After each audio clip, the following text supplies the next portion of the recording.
Just days after rocking Hillary Clinton's campaign momentum, the FBI has revealed it's found nothing suspect in its investigation into a batch of new emails related to her private server.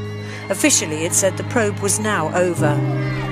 Back in October, only 11 days before the presidential election, FBI Director James Comey had sent a letter to Congress informing them that agents had discovered emails that appeared pertinent to the Bureau's months-long investigation into Clinton's use of a private server while she was Secretary of State. The move was highly controversial, coming so close to the election. However, in Sunday's letter, the FBI chief said he'd found nothing to alter the conclusions reached in July that no criminal charges were warranted against Clinton for her use of a private email server for government work. Donald Trump claims the FBI has let his rival get away with it following the bureau chief's announcement of there being no evidence of crime in Hillary Clinton's emails. The Republican presidential nominee made his remarks during a whirlwind tour of states in the final countdown to Tuesday's election. Right now, she is being protected by a rigged system. It's a totally rigged system. I've been saying it for a long time. You can't review 650,000 new emails in 8 days. You can't do it, folks. Hillary Clinton is guilty. She knows it. The FBI knows it. The people know it. And now it's up to the American people to deliver justice at the ballot box on November 8th. Meanwhile, his Democratic Party rival was pulling out all the stops, focusing on swing states and calling on celebrities to endorse her. One of Google's clever little calculations, known as algorithms, appears to favour Hillary Clinton in web searches and, it's claimed, might be swaying people's votes. It's been uncovered by American journalist and Professor Robert Epstein, who's been explaining to us how it works. It is the nature of Google's algorithm to put one candidate ahead of another. That happens automatically. That happens, as Google would say, that happens organically. So this means that Google's algorithm has probably been determining the outcomes of close elections around the world for many years, probably actually controlling the winner in as many as 25% of the national elections in the world. My newest research shows, for example, that Google seems to be favoring Hillary Clinton in its search suggestions, the suggestions that it gives you when you first start to type a search item. And from new research I've done, we know that if you suppress negative search suggestions for one candidate, that shifts votes and opinions toward that candidate. More than 20% of undecided voters overall, and in some demographic groups, up to 80% of undecided voters. People trust search rankings so much that if one candidate is favored in search rankings, that shifts people's votes. Well, in response to alleged search suggestions in favour of Clinton, Google claims that its algorithm censors suggestions to avoid people from conducting offensive or disparaging searches, adding that the program uses the same rules no matter who the person is. According to a memo released Sunday by WikiLeaks, a top donor who had a major stake in the National Enquirer helped avert damaging stories about the Clintons in the tabloid.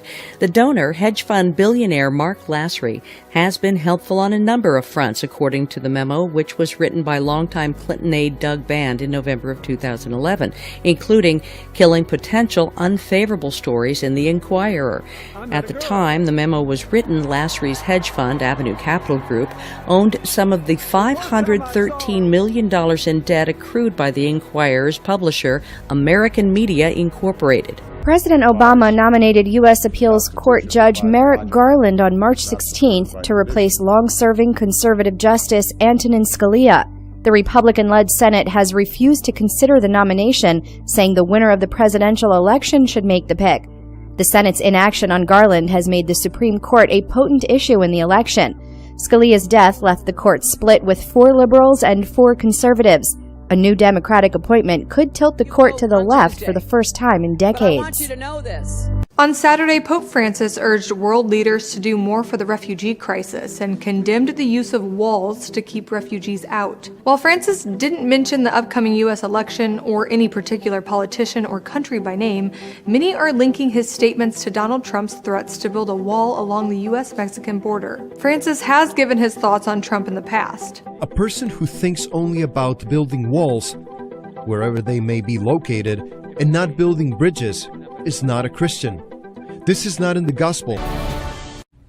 We wanted to show you some of the damage from not one but two tornadoes that touched down in Rome, Italy on Sunday afternoon local time. What a scary scenario, and unfortunately these tornadoes did claim some lives and also caused a lot of other injuries, separate injuries to several other people. Now, there is a frequency for tornadoes this time of the year in Europe. The storm system's very active in there, and Italy is definitely experiencing a secondary severe season, just like the United States often does during the month of November. But again, from these tornadoes, not just deaths and injuries, but a lot of debris like tree branches that fell into the streets, quite a bit of broken glass, power lines down, as well as some structural damage to buildings and fences. A lot of repair in the days ahead for these folks. We begin here tonight following breaking news right now in Cushing. Cushing police say there is significant damage in downtown Cushing after a magnitude 5.0 earthquake hit just west of town at 7:44 this evening. And within just the last hour or so, we've learned Cushing schools are canceled tomorrow to assess earthquake damage. Now, faculty and staff are asked to check with building principals for instructions there. Lisa, we're here on Broadway and Central. We've been here about an hour now, and just looking around town, there is a lot of damage in Cushing. I'm standing in front of a business right on the edge of downtown, and you can see up top, you can see that the glass has completely shattered, fallen to the ground. There are bricks laying on the ground everywhere, so hopefully nobody was standing on the sidewalk when that earthquake did happen. Now, I also spoke to a landlord who owns some apartment complexes just across the street. He was able to take us inside and show us that damage. We have some of that video for you right here. Now, when we walked into the apartment complex, we saw that the ceiling was completely collapsed. The walls were cracked, and the landlord says that his tenant just moved in on Friday, and now it's unlivable, and she has to move in with a friend or a family temporarily until they can get this fixed. He says he's not really sure what the next steps are, and he wasn't too far away either when this earthquake struck.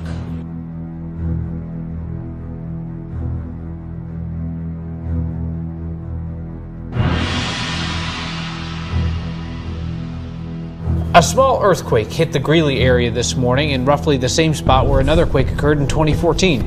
Today's earthquake was reported around 10 in the morning. The USGS says the 3.1 magnitude quake was not strong enough to cause damage, but was felt as far away as Boulder. People would definitely feel a jolt, and it would probably be quite a shock, especially if you live in a region like near Greeley where earthquakes are very uncommon, and suddenly feeling a shift in the ground is quite unexpected. That 2014 earthquake was a 3.2 magnitude, touch stronger than this one. Scientists link that earthquake to fracking, but experts say it could take months, even a year, to determine the cause of today's quake.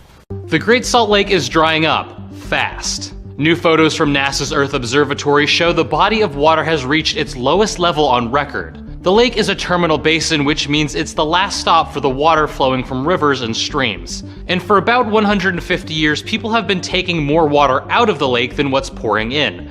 The observatory estimates that humans take 40% of water from rivers that's supposed to make its way into the basin. That's caused the shoreline to shrink 11 feet since 1847. And this isn't great news for Utah's economy. The lake's minerals are a key moneymaker for the state, and the lake drying up means companies don't have as much to extract and sell. The good news is the lake has seen dry cycles before, and reports say those didn't cause any long-term change in the basin. Even though the rainy season has officially begun in Israel, you wouldn't really know it.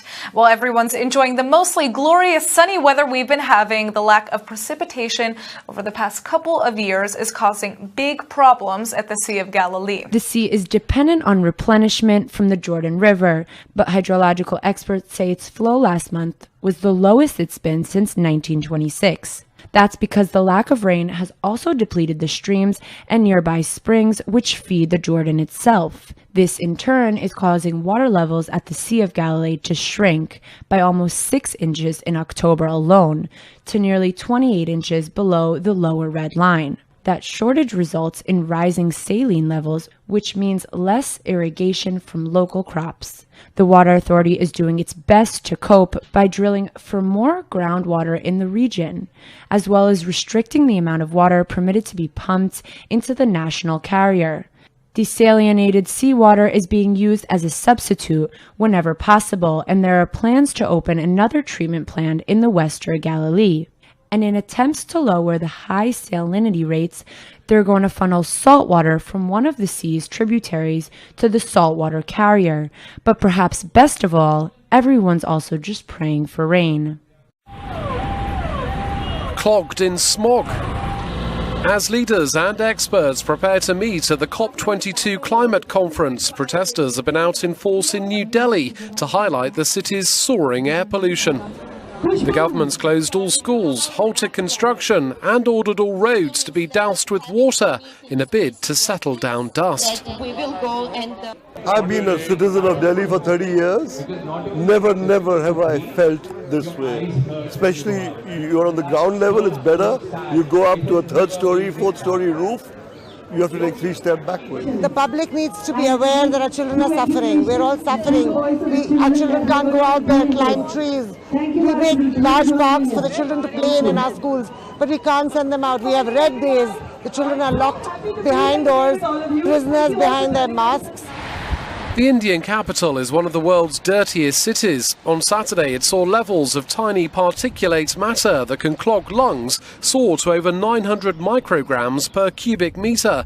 That's more than 90 times the level considered safe by the World Health Organization and 15 times the Indian government's normal levels. There's been a security alert at Istanbul's main Ataturk airport. Police fired shots when a motorcycle ignored an order to stop. One of the 2 men on the bike was wounded and detained, according to reports. The other was caught by police after a pursuit. It was not immediately clear why the police ordered the men to stop. No one else is believed to have been hurt. Cars were briefly barred from entering and leaving the airport, but flights were not affected. The incident comes after an attack at the airport in June, when suicide bombers suspected of belonging to ISIL killed 41 people and wounded 240 others. The Arab Spring might not be over just yet. A revolution of the poor is underway in Egypt. A planned nationwide uprising on November 11 aims to reverse the coup. أنا بتكلم على ثورة بجد.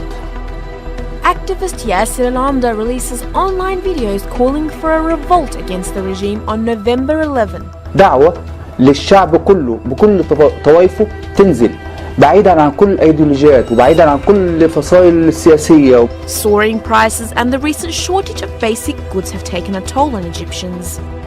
في ناس النهارده اولادهم مش قادرة تروح المدارس عشان ما معهوش مصاريف.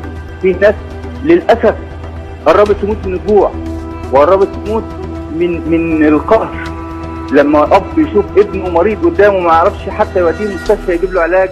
Within 3 days of getting rushed to the hospital, Abismail Espinoza, an 8-year-old Venezuelan boy, died of respiratory failure caused by diphtheria. It's a contagious yet easily preventable disease that was eradicated in the 90s and is now making a violent comeback in the country. Venezuela's health system has been crippled by medicine shortages and personnel cuts due to their economic crisis.